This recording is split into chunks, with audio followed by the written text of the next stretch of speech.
not exactly hidden. Koga waves as the souped-up and armored air van descends from the sky and raises an eyebrow as he sees the massive grin on the pilot's face that's matched by the two gigantic men behind him. "So, how did it go?" Koga asks, as the van projects upwards a slanted shield to keep the rain away. Koga then steps between a pair of streams and up to the van. "If you need another distraction like that, then my man, I am there," Air Farce says, and both the Hat and Mr. T high-five. "Good to know. Are you in contact with the guys on your team? I lost contact with Morgarkun, but the Dark Wood says he's all right. The other sorcerers who were with him are excited, though. They're buzzing around, and most of the guys of the village are sorting out a suddenly interested sorcerer old guard, slasher villains and horror movie monsters that decided to calm the hell down after their first film and live decent lives." "What really?"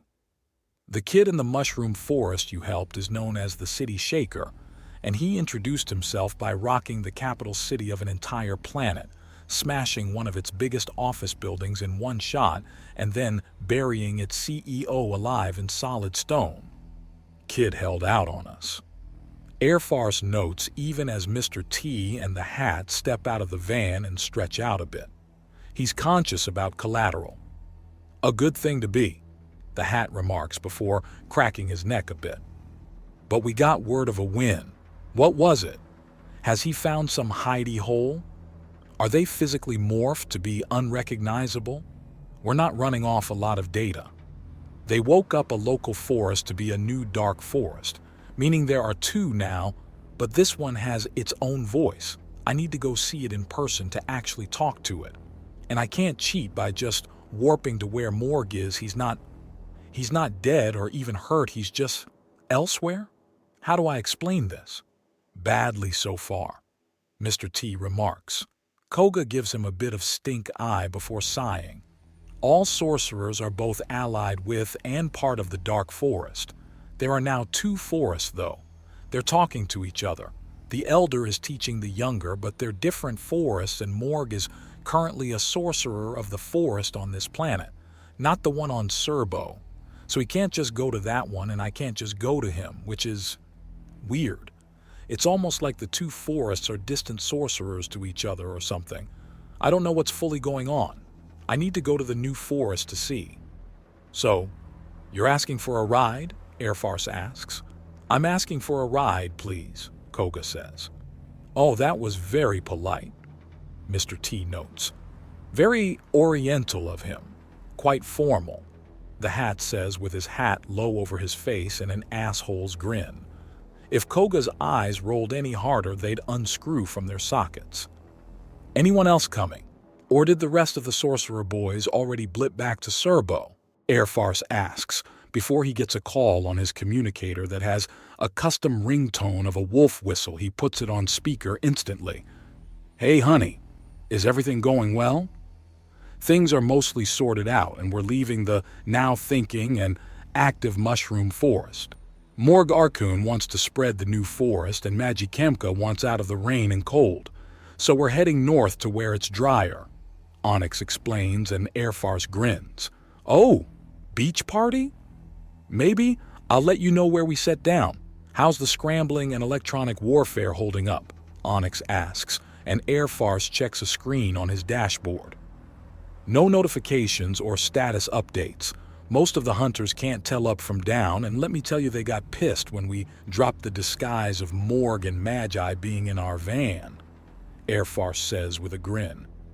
Trust a Foza to have a scream of rage that can be heard a mile away through pouring rain and gale-force winds, the Hat says with a chuckle. "Right. So is there anything left for you to do here?" Air Farce asks. "No. I've got the keys to this place, and Morg will be able to easily get them from me the moment you get me into that forest. It's paid up for a week, so they shouldn't have much problem in the blankets and pillows department. And since they were seen leaving here and a massive stink was made about it being a distraction, they'll be looking at every other hotel on the planet in order to find them." "Yep," Koga states. and those that double back to take another look will be few and far between, especially if your electronic warfare gives fake reports of them all over. That's part of the plan, Airfarce says, before gesturing to the front passenger seat. Hop in. We'll get you to the new forest and you can do your sorcerer thing. Stop waggling your fingers, Koga states blandly, and Airfarce tries to shove them in his face. He makes the motion to bite and the fingers are drawn back quickly. Can we go? Oh, fine. I guess you're not feeling up for fun. I prefer to keep my fun and work separate. It's work time. Koga answers, and Airfarce sighs as the man gets into the van with the hat and Mr. T also piling back in. It's not a bad mindset, but if you don't love what you do, then it becomes a grind, you know? I'm aware. I do enjoy my work, but I still keep it separate from play, Koga says simply, and Airfarce sighs. Glad you're not on my team then. You'd be the wet blanket, no doubt about it. Airfarce states as the air vane soars into the air more like a dedicated racing machine than the refurbished old van it technically was, or the APC it normally acted as. Anyways, enjoy your trip in the party wagon. It'll be a short one, you buzzkill, but there's no ride without music. How the hell did you get through basic? Koga demands with his fingers in his ears as they blast away.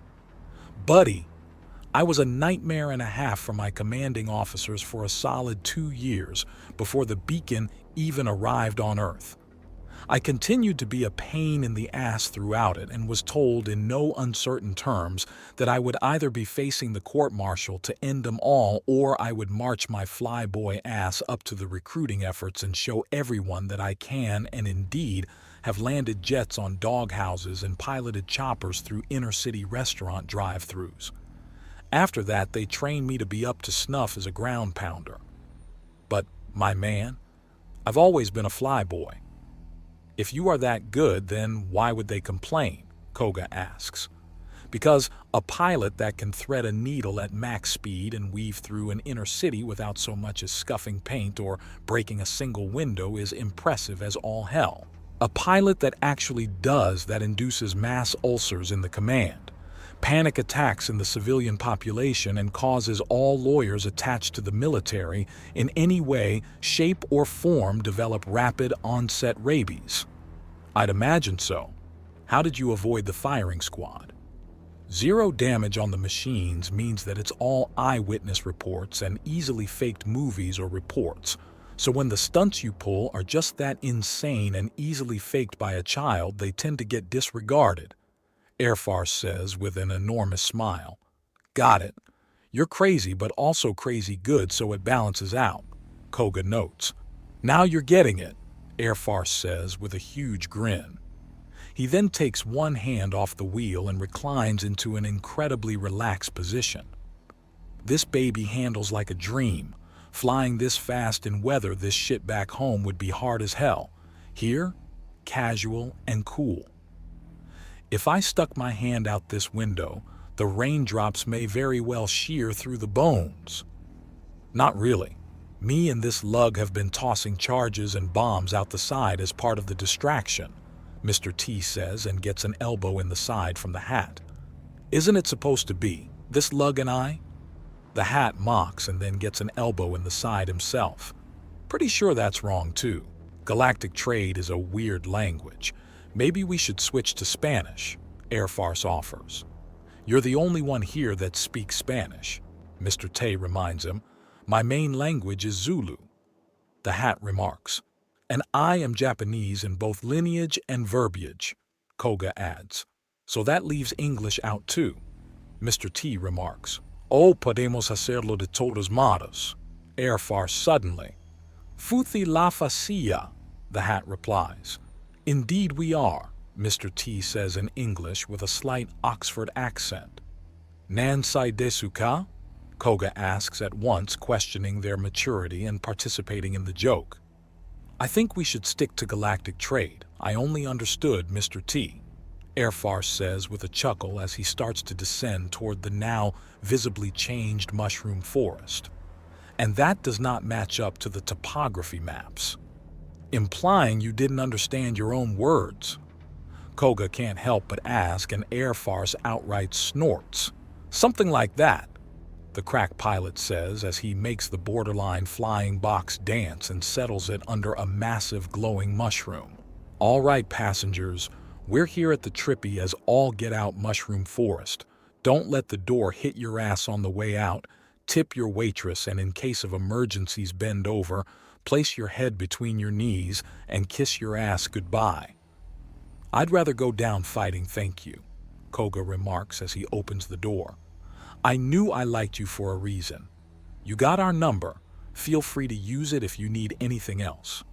We'll be having all kinds of fun with all the petty crooks that think a simple disguise and fake name are enough to dodge their bounties, Air Farce says, and Koga nods. Thank you for the help with everything.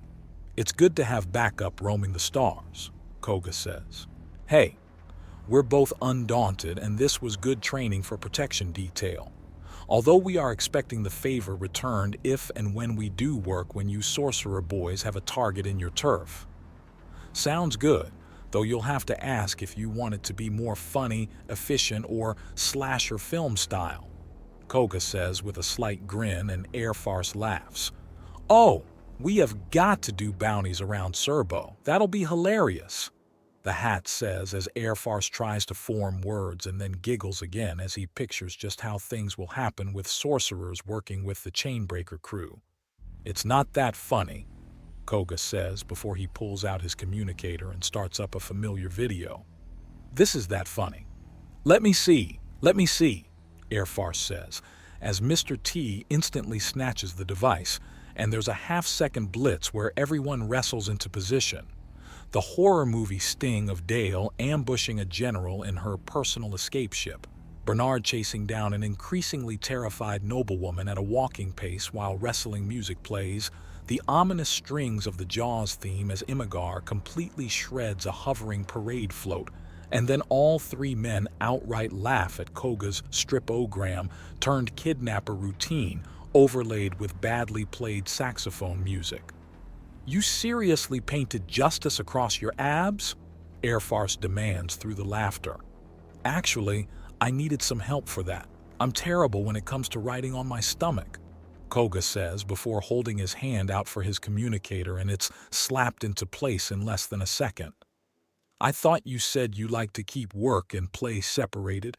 That looked pretty damn playful, Air Farce asks, and Koga lets out a small chuckle. There are times where they can come together, especially if your bit of fun can throw someone off balance and make doing your job even easier, Koga says as he pockets the communicator. Right, well, don't have too much fun, Mr. Serious Ninja Man. I want to have some as well.